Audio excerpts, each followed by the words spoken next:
You No, see? you're not even. Ang pag, exactly, kahit gaano pa kahirap ang, however hard, and however high the mountain is, if you remain consistent from the very beginning, magbubunga talaga gang. Uuwi si tatay nang walang kaso. Ay, sapo na ang istorya.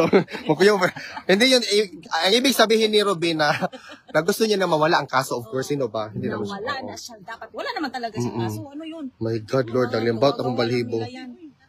In Jesus' name, amen. Saya pa man po daw ni mo, Ben. Ibasaya po nga patong imo explanation. Unya na, Mga kaigsuonan, Bisaya ka. ibisaya na to guys, kaya para masabta na to tanan. Aron kasabot gid ba? Ini mga bisdak sa mga bisdak ron taga-support mga chap-chap. Alvin sa good news. Kani kadili man gina siya makuano. Wait lang. Bisaya version. Bisaya version na to ni ma'am. Trilingual na lang yun na. Tagalog pag yun din. Ang wagay ko Alvin. Mga kaigsuonan nagpagawas og decision karon ang appeals chamber. Kato sa motion na gi-submit sa lead counsel attorney Nicholas Kaufman disqualifying Chief Prosecutor Karim Khan for further involvement because doon sa iyang partiality or bias sa iyang role as Chief Prosecutor sa kaso ni PRRD, former President Rodrigo Roa Duterte. The decision ngayon, karon lang gigipagawas guys sa ilang arguments na napakita gyud sa defense team na bias na si Chief Prosecutor Khan ug dili na dapat siya mahimong involved sa kaso ni PRRD. Very good. Mga kaigsuonan, untana kani positive maging siya na development, magamit ni siya sa defense team ni PRRD, Attorney Nicholas Kaufman, para mapakita niya ang nahitabo kay PRRD is nothing but a product of partiality or bias by a person named Chief Prosecutor Karim Khan, which also, by the way, is facing 2 counts of sexual misconduct 2 separate times. Grabe gyud ang Bisaya. Sige ka na. Gaba. Oh. Lahi gyud ang Bisaya. With conviction gan. Wala siya, wag. So mauna siya.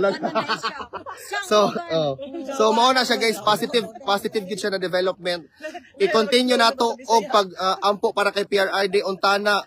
Wala man nag-grant yang interim release but it's already under appeal by the defense team submitted a week ago, around almost 2 weeks na, so the decision for the appeal, hopefully positive po siya guys. Untana gyud mapakita nila na kani gibuhat sa atong former president is nothing but a product of political persecution. Maura to siya guys. Diba? Case dismissed. Correct. Yes.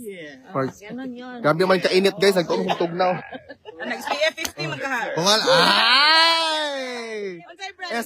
Kuan, si Ravi lagi ma'am, SPF 50. Oo. Si Sir Ravi lagi ma'am, oo. mo dahil kaya sila. Magpa-picture na po. Ang Tagalog na sa doon na po sa taw-taw. Tapos tama. Patong mag-review ka na, magreklamo biya uban. Praise God yun sa kaayo. Praise God yun kaayo guys, actually grabe. Taw-taw na po na si Alvin, magtagalog na sa Ben, kung na-approve to yung interim release. Wala may kabalo sir, kuan man. Ang giingon sir, unprecedented host.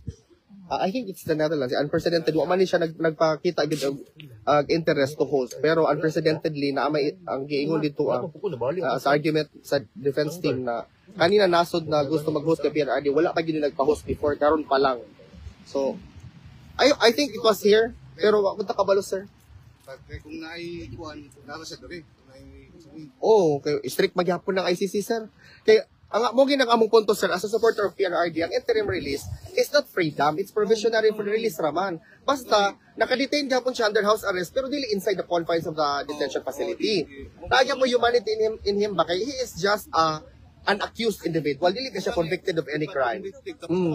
Correct, mo man ang process, that's unique of the sa ICC sir ba. Ay nako. Correct.